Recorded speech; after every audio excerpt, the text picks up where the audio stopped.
বলে বংশ কিতা বলে কুরাইশ বংশ।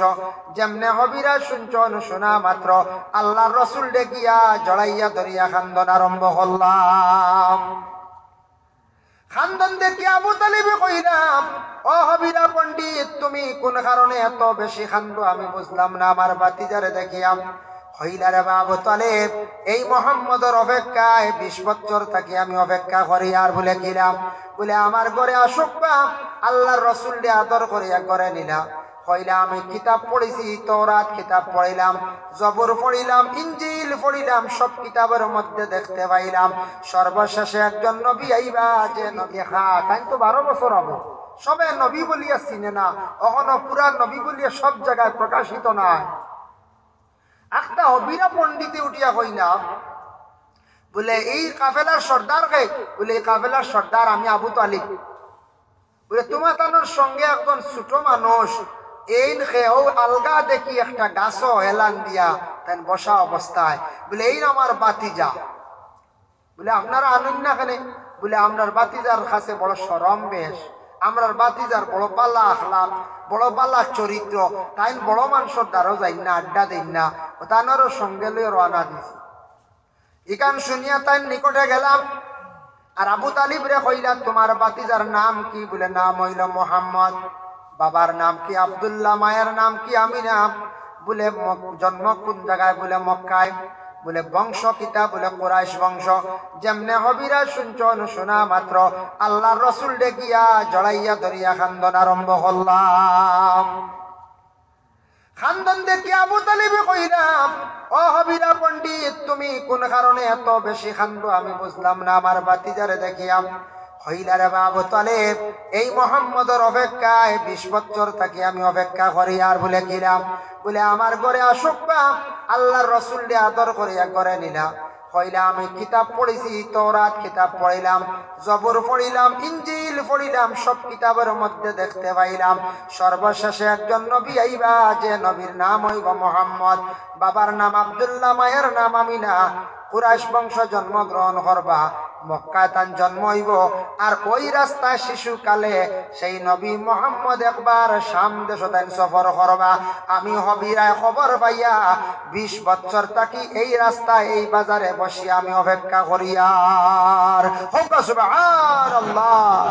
দেখলানি হবিরা পণ্ডিতে 20 বছর থাকি তাই কিতা হড্ডা অপেক্ষা হড্ডা হার বলে আল্লাহর রসুল 20 বছর থাকি তাই অপেক্ষা করতাম।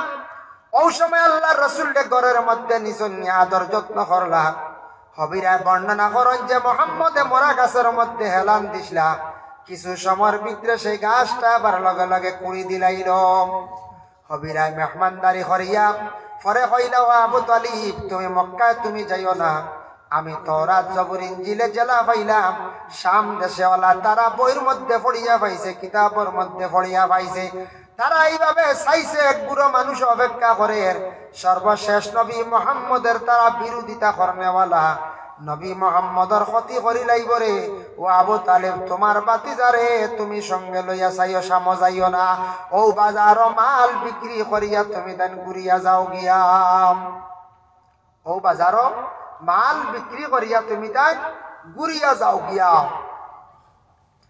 যার কারণে বিশেষ করিয়া ওই সময় আবু তালিবে মাল বিক্রি করিয়া ঘুরিয়া গেছন গিয়া। যাইতে সময় কিন্তু হবিরায় নবীজিরে সম্মান জানাইলাম, আগ বাড়াইয়া দিস, আগুয়াইয়া নিয়া 10 মাইল পর্যন্ত জাবালা নামক পাহাড় পর্যন্ত আগুয়াইয়া আল্লাহর রসুলরে দিলা। আর খান দিলা, হায় রে হায়, যে নবীর কারণে 20 বছর পর্যন্ত অপেক্ষা করলাম, আমার জীবনের সার্থক হয়ে গেছে, এই মোহাম্মদের সঙ্গে আমার দেখা হয়ে গেছে। এর লাগি আগ বাড়াইয়া আগুয়াইয়া দেওয়া, এটা সম্মান করা। কুটুম আপনার বাড়িতে আসতে আসেন, কুটমরে রাস্তার থেকে আপনি রিসিভ করিয়া নেওয়া, তাহলে সম্মান করা। কুটমরে আগুয়াইয়া গাড়ি তুলিয়া দেওয়া, সম্মান করা। গড় থেকে কতখান নিয়ে আগুয়াইয়া দেওয়া, সম্মান করা। কম খানিও যদি খাওয়াই মানুষের মন খুশ হয়েছে, বই না না। আর আগুয়াইয়া দেন না যদি বাড়ি যদি তুকে কুটুম ঢুকন যদি বাড়ি, আর যদি আপনি এখন যাকবা আল্লাহর হাওলা হইয়া গড় থেকে বাড়েন না, কইবা ইনু আর কুটুমালা করে কিতা করতে, এই মানুষ বড় বেগর হইবা, এটা না হইতে বেগর মানুষ। এর লাগি এটা সম্মান করা।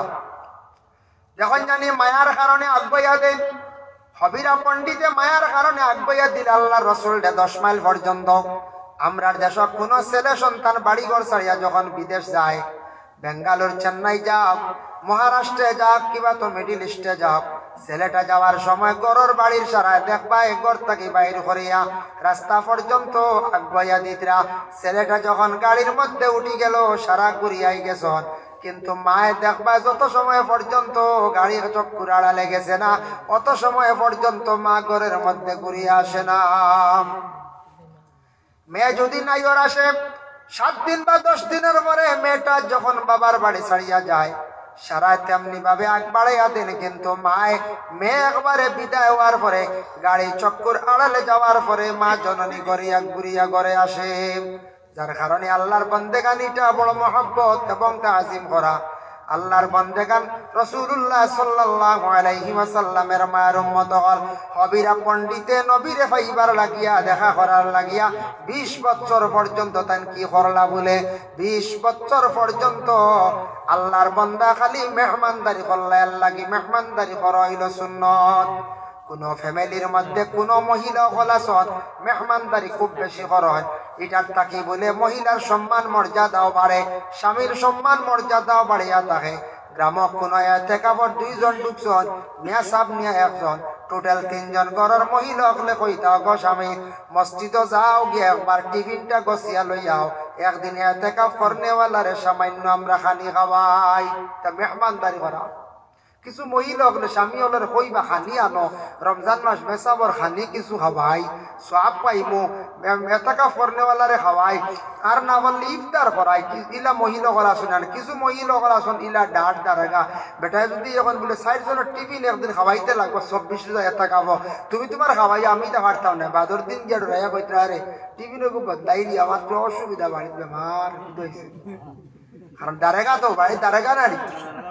হ্যাঁ দারেগা বাড়ি 60 জন বসে আইসি নি মসজিদ তো ফাল নেই কি আর খাওয়াই 4 জন শুনে ওইটা ওই ফাল মসজিদ ডুবি গেছে গিয়া, আর তুমি সারা দিয়ে আইসো ও খাওয়াই আমি পারতাম না। এটা ডরাইয়ার বাইনা প্রায় বেটাইতে বেটিং ডরাইয়ার খাই না করেন ডরাই বুঝছেন, মসজিদ টিফিন গছই প্রায় বেটাইতে বেটিং ডরাইয়া মসজিদ টিফিন গছই না। আমরা এটা মেসেজ যায় আপনার কাছে। আল্লাহর বান্দাগান মেহমানদারি করা সুন্নত। যদি কোনো ঘরের মহিলা হলে যদি এইভাবে যদি খাবাইয়া তখন স্বামীর সম্মান বাড়ে, মহিলার সম্মান বাড়ে। প্রতিবেশী মানুষে কইবার এই বাড়ির মহিলাটা বড় বালা আসলো, এই মহিলার কোনো মেয়ে আসননি বা এই মহিলার কোনো বই না আসননি, আমার ছেলের সঙ্গে একটা মহিলা আমি বিয়া করাইয়া নাইলাই, ওটা মানছে তুকায়। যদি কোনো মহিলার ভালো ব্যবহার যদি দেখুন, কোনো মহিলার মেহমানদারি করা যদি দেখুন, তাহলে দেখবা বিশেষ করিয়া এই মহিলার বনিনতা খুঁজাইবা, অবরলত বইদাত কোনো আসিনতা খুঁজাইবা। আর দারেকা দেখলে কইবা ও ও গুর জড়নি বলে হয়তো আই আল্লাহ নাই বুইল আগুন তুলে দিছে ওবাল তাই আপনি গাদাল লাগি একটু গরম হয়ে গেলে বুনিয়াদ কত দাগ বালা, একবার গরম হইলে বুনিয়াদ আগুন তুললা বুঝাইছে। এর লাগে কোনো মহিলা যদি বালা করে খমক বেশক চা নাস্তা করিয়া খাবাইয়া দেয়, জানিয়া রাখবা এই মহিলা মারা যাওয়ার পরে দেশের মানুষে বিশেষ করিয়া কান্দিবা আফসোস করবা, হায় রে হায় একজন মহিলা মারা গেল, আমরা গ্রাম থেকে বিদায় হইল, কোনদিন বাড়ির মধ্যে গিয়ে আমরা খালি হাতে ঘুরিয়ে আইছি না, কোনদিন খালি মুখে ঘুরিয়ে আইছি না। মহিলাটা সারা জীবন আমরা কতখানি খাওয়াইছি। মহিলার সম্মান বাড়ে, মহিলার স্বামীরও সম্মান মর্যাদা বাড়িয়া থাকে। এর লাগি বাবা অকল বিশেষ করিয়া পর্দা নিশিনি মা অকল আল্লাহর রসুলে ফরমাইছেন মেহমানদারি করা নবীর একটি সুন্নত। আর মেহমানদারি করলে খমক বেশক মানুষের খাবাইলে আল্লাহ রিজেকের মধ্যে বরকত দিন ডালিয়া দিন।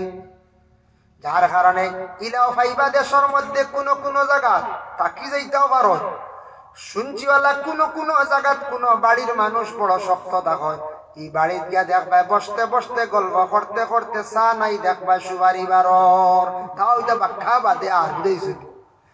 তাও যদি আইসে ভানি দেওয়া হুন্না রাঙ্গাবার আনে দিয়া কইবা বাজার করতাম পারছি না, আসলে আলেকে খাবাইতা না বুঝেছি। কোন দিন আসলে এক আল্লাহ রাঙ্গা হইয়া যাইতরা, কারণ বড় মানুষ তো। এরাও কিছু মানুষ আছেন কোন কোন জায়গা চা তো দূরের কথা ফানও পারে না। আচ্ছা কোন যান ইটা জায়গায় যদি কোনো মানুষের জিগাই রে বাড়ি কুটুমাল্লা তুই করতাম আসলো মানুষে কিতা কইবা করতার বা করে এমনি মানুষ বালা কিন্তু বড় দড় মানুষ কঠিন দেখো আপনারা বুঝো হইবাই না না পঞ্চায়েত হইবা মিস নাই কইবা এর লাগে কমক বেশক একটু মেহমানদারি যেটা এটা নবীর একটা সুন্নত। মেহমানদারির প্রতি আমরা কিতা করতাম খেয়াল করতাম। পানি হোক শরবত দিও যে কোনো জিনিস দিয়ে মেহমানদারি করা জীবনের মধ্যে আল্লাহর বন্দেগান। পানির মধ্যে একটু আল্লাহ নিয়ামত দান করছে বাবা দেখো পানির মধ্যে ফু দিয়া সেই পানি খাওয়াইলিরে মানুষের বড় বড় বেমার আল্লাহ শিফা দিলাই। আগে কইছি অজু করতে সময় লুটার পানি, জগর পানি, কেটলির পানি, অজু করতে সামান্য যদি রয় এই পানি বুটান বেমারের ওয়াস্তে খাইলিলে সেই পেটর বেমার দিয়ে আল্লাহ শিফা দিলাই। এমনি স্টেপর তো রাখতে পারতাম না। জগল উঠার যদি কেন আল্লাহ আমি উজু করিয়া অজুর শেষর পানি উঠে তুলা আমি খাইবো, অজুর নিয়ে তো লইছেন একজন অজুর শেষ করিয়া সামান্য পানি দিছে ই উঠেন বেমারের আসতে ও নিয়তে খাইলে, বিশেষ করে ফেটর বেমারের কথা কইছেন, ফেটর বেমার আল্লাহ শিফা দে। কত ফায়দা এই পানির মধ্যে।